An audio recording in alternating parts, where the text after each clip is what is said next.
तट पर एक अनुपम नामक नगर बसा हुआ था। उस नगर में एक ब्राह्मण रहता था। उस ब्राह्मण का नाम था आत्मदेव। उसकी एक पत्नी थी, उस पत्नी का नाम था धुंधुली।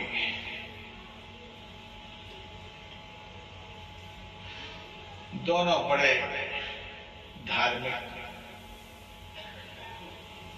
आत्मदेव तो महाज्ञानी पुरुष थे। दाम्पत्य जीवन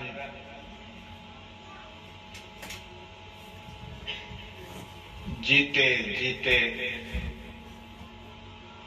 करीब करीब वृद्धावस्था में आ गए। दाम्पत्य जीवन जीते जीते वृद्धावस्था में आ गए दोनों, लेकिन घर में एक भी संतान नहीं। आत्मदेव को बड़ी चिंता हुई। अपुत्रस्य गतिर्नास्ति। धर्म ग्रंथों में लिखा हुआ है जिनको पुत्र नहीं उनकी सदगति नहीं होती है। सब कुछ तो है लेकिन घर में पुत्र नहीं, अब मेरा कल्याण कैसे होगा। बड़ी चिंता के मारे एक दिन घर से बाहर निकल गए। घनघोर जंगल में प्रवेश कर गए आत्मदेव। वहां एक सरोवर था। सरोवर में स्नान कर लिया और एक पेड़ के नीचे बैठ गया। छाती पीट पीट करके रो रहा था, हाय पुत्र नहीं हुआ, हाय पुत्र नहीं हुआ। बुढ़ापा आ गया, एक भी संतान नहीं, पुत्र के लिए रो रहा था। उसी समय एक बड़े पहुंचे हुए सन्यासी महात्मा वहां आए और सरोवर में स्नान किए। सरोवर के तट पर बैठ करके संध्या वंदन किए। संध्या वंदन से जब निवृत्त हो गए तब आत्मदेव उस महात्मा के पास गए, चरणों पर माथा रखकर प्रणाम किया और जोर जोर से रोने लगा।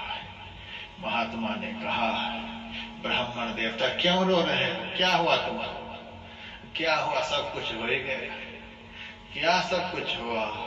हाँ महाराज, मेरे जीवन में सांसारिक पदार्थों का कोई अभाव नहीं, लेकिन एक अभाव ऐसा है कि उसके लिए मैं दिन रात बेचैन हूं। वह क्या अभाव है?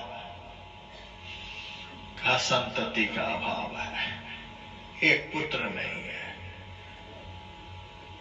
पुत्रहीनता के कारण हमारे पितर हमारे अर्पण किए हुए जल को नहीं ग्रहण करते हैं। आम का पेड़ दरवाजे पर लगा हुआ है, पेड़ में फल तो लगता है लेकिन खाने के योग्य नहीं रहता, सब सड़ जाता है। गाय पालता हूं तो गाय बंधिया हो जाती है। मैं बहुत परेशान हूं महाराज। और कथा में पंडित लोग सुनाते हैं जिनको पुत्र नहीं उनको पूत नामक नरक से कभी निस्तार नहीं हो सकता। बड़ी चिंता है महाराज। संत ने कहा, जिस पुत्र से जीते जी ही सब गति हो जाती है, उस पुत्र के द्वारा मरने पर सदगति कैसे होगी। तुमको मिथ्या भ्रम हो गया है। पुत्र के कारण ही महाराज सगर की कितनी दुर्गति हुई है।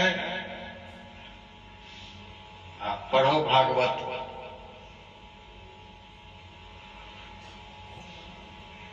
नौवें स्कंद में राजा सगर का चरित्र है। पुत्र के कारण महाराज अंग की क्या दुर्गति हुई है।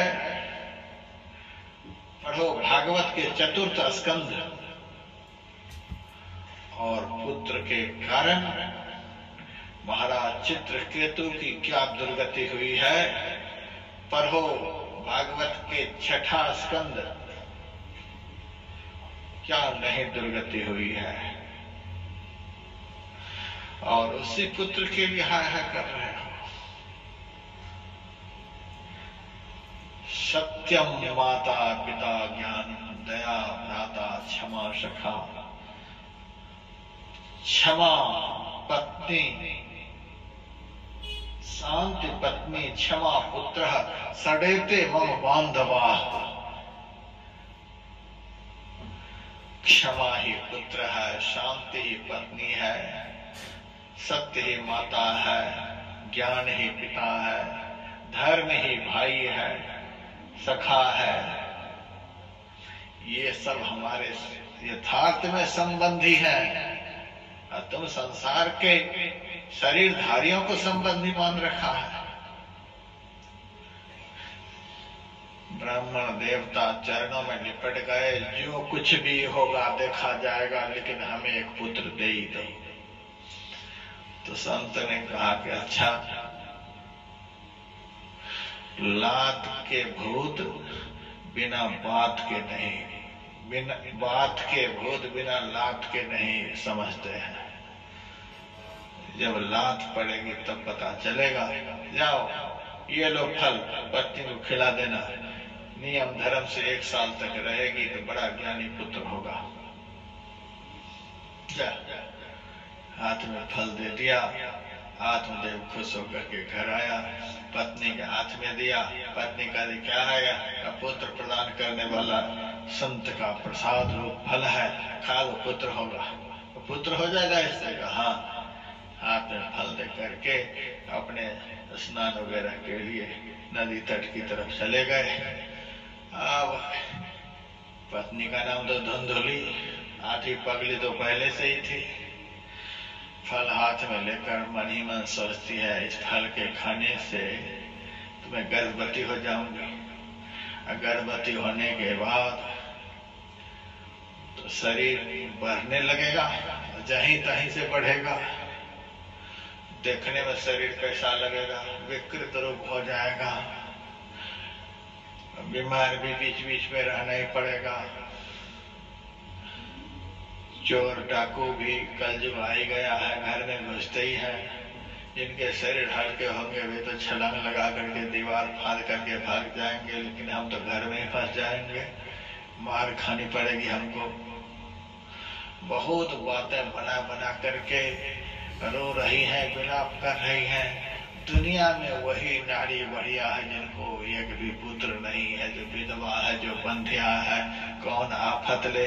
सुखदेव जी की तरह यदि गर्भ 12 साल तक पेट में ही रह गया, निकलते समय यदि गर्भ का बालक टेढ़ा पड़ गया तो जान ही चली जाएगी।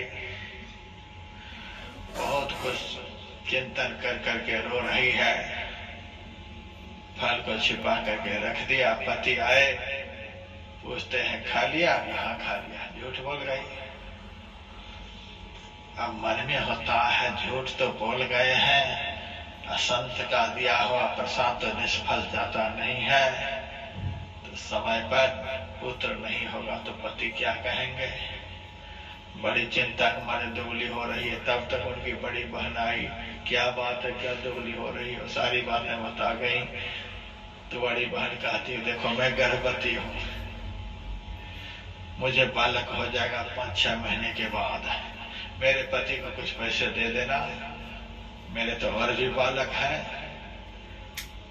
तो इस बालक को तुमको मैं दे दूंगी। और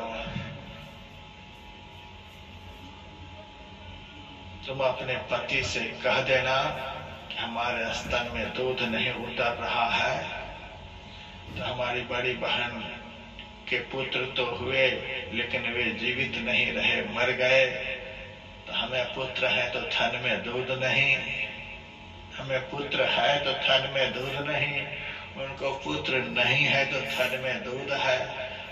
हमारी बड़ी बहन को बुला दो तो इस बच्चे को पाल देगी। और तुम इस फल की परीक्षा लेने हेतु दरवाजे पर जो बंधिया गाय है उसको यह फल खिला दो। बड़ी बहन समझा बुझा करके चली गई। वह फल दरवाजे पर की बंधिया गाय को खिला दिया गया। कुछ दिनों के बाद बड़ी बहन को बालक हुए।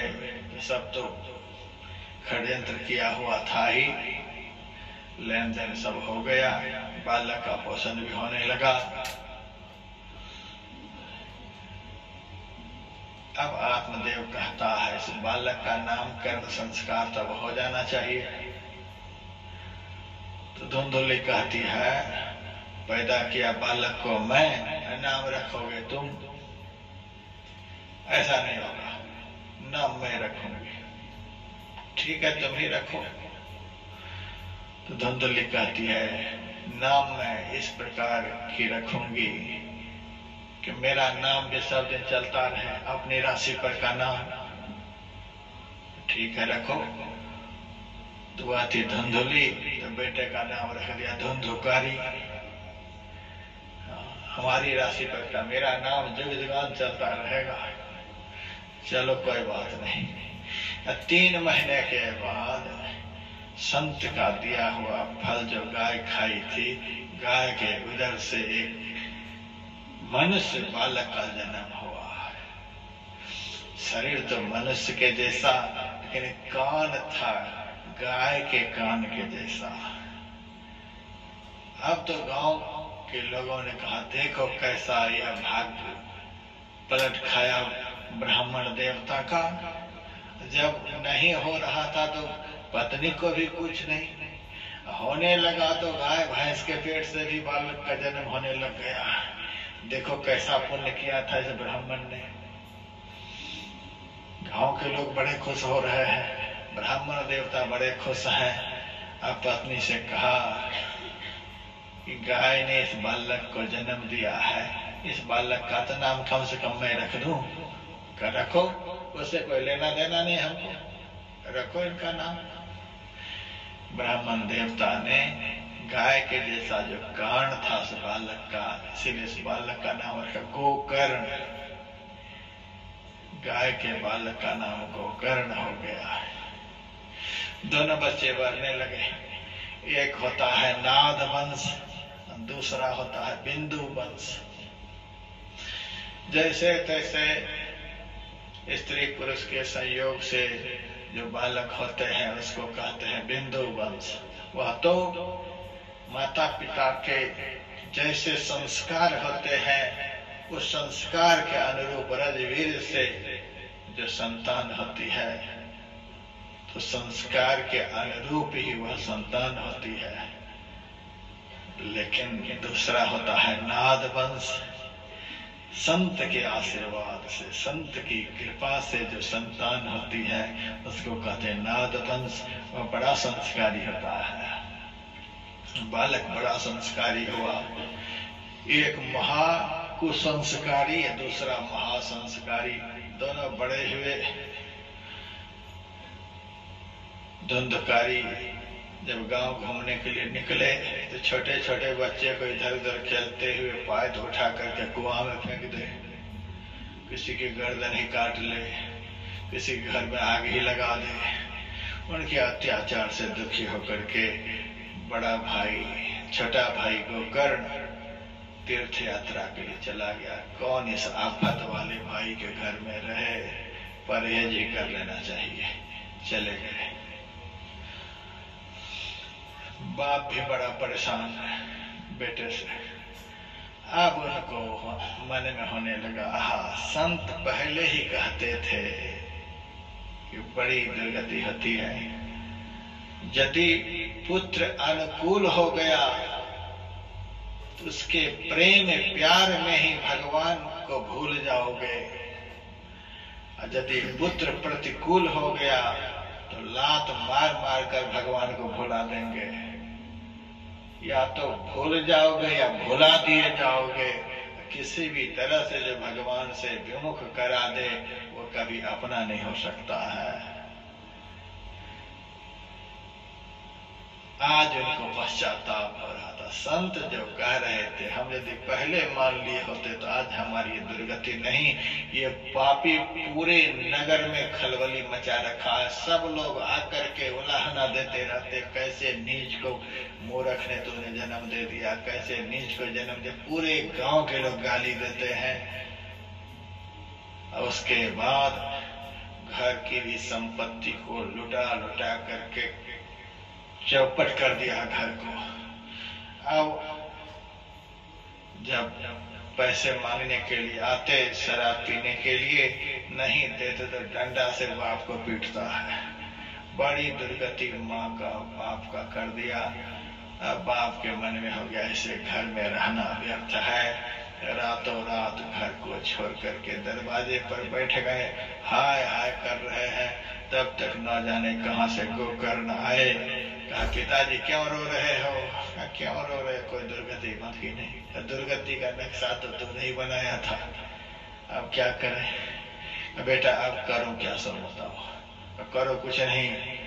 असार खल संसार दुख रूपी विमोह का सुतः कस्य धनं कस्य स्नेहवान जलते निशम। यह संसार असार है, दुष्ट है, मोह पैदा करने वाला है, दिन रात गतिशील है। ऐसे संसार से जो प्रेम करता है वह दिन रात दुख की आग में जलते रहता है। अब करूं क्या? मुंचा ज्ञानम प्रजारूपम मोह तो नरके गति निपतिस्थित देहोयम सर्वम त्यक्त्वा वनम प्रजा। पुत्र की आसक्ति को छोड़ो, क्या मेरा पुत्र है। घर की आसक्ति को छोड़ो, देह की आसक्ति को छोड़ो, और सब कुछ छोड़ करके जंगल चले जाओ। और जंगल में जाकर के करें क्या? जंगल में जाकर क्या घर बसाओगे? जंगल में जाकर के भगवान का भजन करो।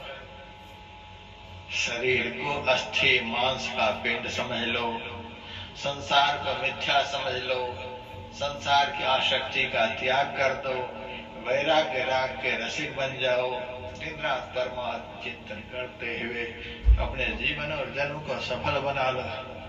पुत्र का भक्तिमय उपदेश को सुनकर आत्मदेव को वैराग्य हो गया, वह चला गया जंगल तप करने के लिए। अपने भी तीर्थ यात्रा के लिए निकल पड़े। अब पिता घर में रहे नहीं, भाई घर में रहे नहीं, एक बुढ़ी माँ है। माँ को घर में आकर के डराता धमकाता, कहाँ छपा छुपा करके धन को रखी है बताओ, नहीं तो जलती लोहाठी से खबर लूंगा। अब माँ तो बहुत दुखी। एक दिन दुखी होकर के माँ ने भी कुआं में कूद करके प्राण दे दिया। अब माँ भी गई। अब स्वतंत्र रूप से 5 वेश्याओं को घर में ले आया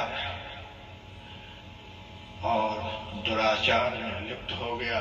जहां तहां जाकर के लूट खसोट मचाए, धन दौलत हड़प करके लाए, वेश्याओं को संतुष्ट करे।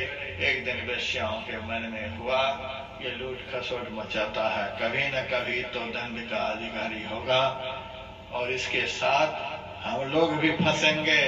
क्यों न इस पापी को मार करके इसकी संपत्ति लेकर के चली जाऊं। रात में सोए हुए धुंधकारी को गले में रस्सी से फांस दिया, तो भी नहीं मर रहा था। पापी जल्दी मरता भी नहीं, मर नहीं रहा था। तब जलते ही लोहाठी का प्रहार मुख पर किया, जलते हुए अंगारे मुंह में डाल डाल करके धुंधकारी को खत्म कर दिया। स्त्री यदि प्रकोपित हो जाए तो कुछ भी कर सकती है। धुंधकारी खत्म हो गया। इस दुर्गति के साथ मरने के कारण प्रेत योनि को प्राप्त हो गया। ये सारी वेश्याएं सब कुछ लेकर के भाग गई। एक दिन गोकर्ण तीर्थ भ्रमण करता हुआ अपनी जन्मभूमि आए। अपने घर पर रात्रि में विश्राम के लिए गए। 12 बजे रात में धुंधकारी कभी गधा का रूप बना ले, कभी बैल का रूप बना ले, कभी आग बन करके प्रज्वलित हो जाए, भय दिखाए। गोकर्ण ने कहा, अरे तुम कौन हो, हमें क्यों भय दिखा रहे हो?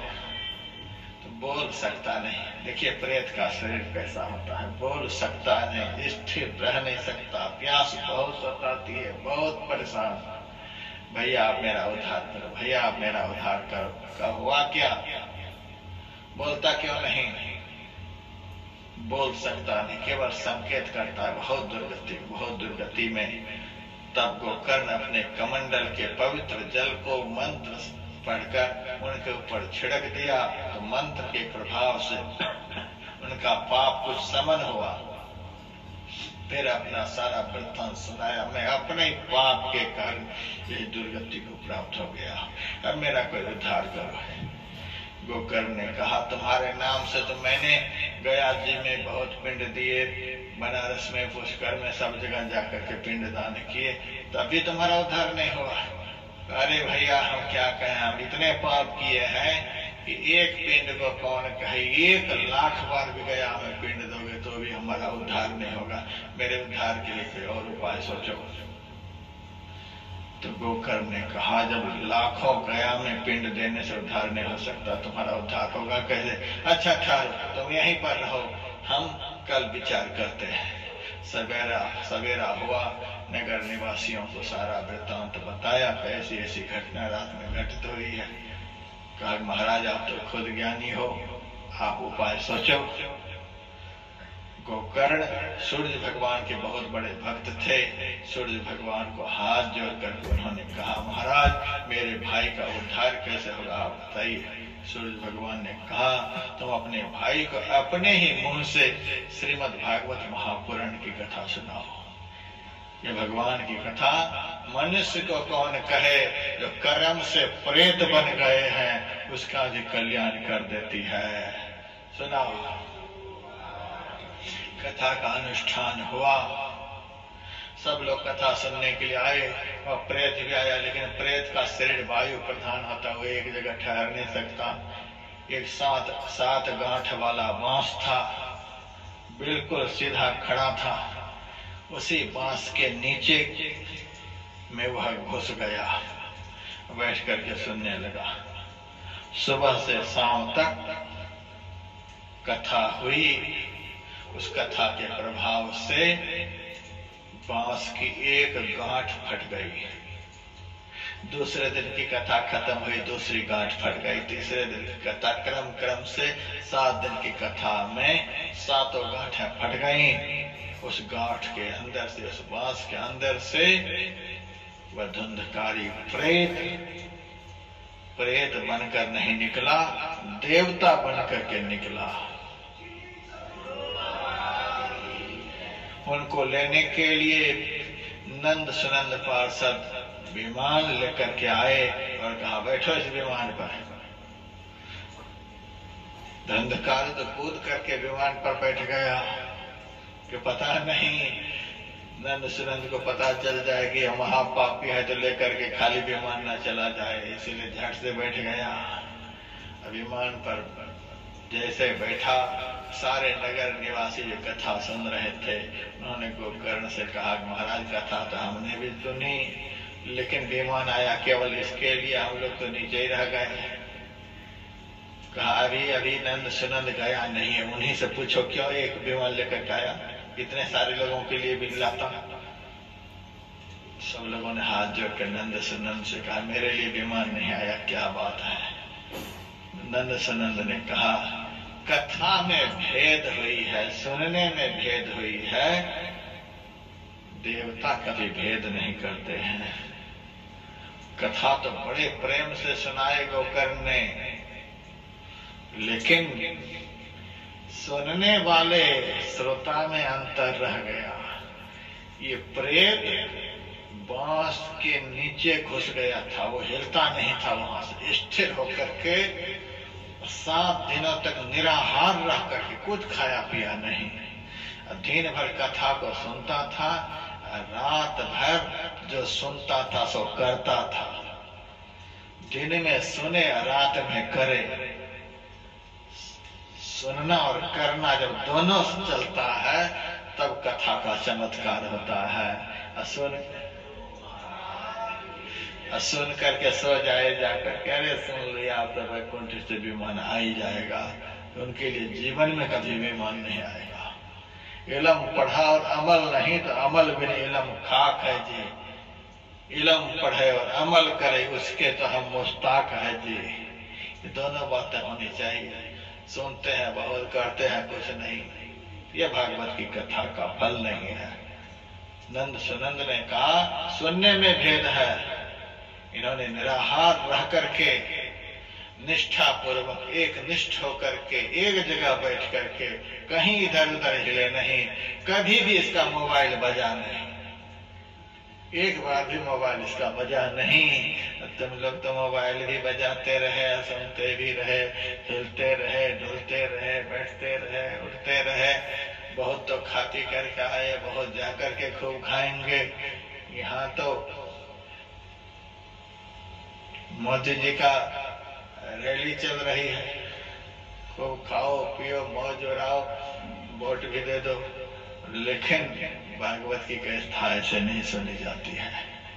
धुंधकारी स्थिर होकर के निष्ठा पूर्वक के निराहार रह करके जमीन पर बैठ करके, लेकिन जो नहीं बैठ सकते हैं वे कुर्सी पर बैठे, कोई बात नहीं है, लेकिन उस निष्ठा के साथ कथा श्रवण का ऐसे फल मिला है। इसी तरह से तुम लोग भी सुनो, तुम्हारे लिए भी विमान आएगा। गोकर्ण फिर से कथा का अनुष्ठान शुरू करो, इनको लेकर के जाता हूं, पहुंचा कर आता हूं। सुनो, गोकर्ण ने बहुत बढ़िया से कथा सुनाई और बहुत बढ़िया से, जिस तरह से पहले धुंधकारी ने श्रवण किया था उसी तरह से पत्तनपुर निवासी आत्मदेव नामक ब्राह्मण के गांव के लोगों ने कथा सुनी और उस कथा के प्रभाव से 7वें दिन प्रत्येक श्रोता के लिए नंद सुनंद विमान लेकर के आए और बड़े आदर के साथ गोकर्ण समेत समस्त भक्तों को साथ लेकर वैकुंठ चले गए। ये कथा का फल बतलाया गया। ये कथा क्या है? प्रथम भगति संतन कर संगा, दूसरे रतिमम कथा प्रसंगा। ये भगवान की भक्ति है और भक्ति का डायरेक्ट संबंध भगवान से है। जो भक्ति करेगा वो भगवान के पास पहुंचेगा। इस प्रकार की कथा का महत्व सनकादिक ऋषि ने नारद जी को सुनाया और ज्ञान वैराग्य भक्ति ये तीनों तरुण होकर के नाचने लग गए। वहां पर सनकादिक ऋषि ने नारद जी का, देखो महाराज भगवान की कथा का क्या महत्व है। जो श्रद्धा समन्वित होकर के श्रवण करता है तो उनके हृदय रूपे वृंदावन में ज्ञान वैराग्य भक्ति तरुण होकर के नाचने लग जाते हैं। सनकादिक ऋषि सबको आशीर्वाद देकर के चले गए। सूत जी महाराज सनकादिक ऋषियों से कहते हैं भगवान की कथा का बड़ा महत्व है।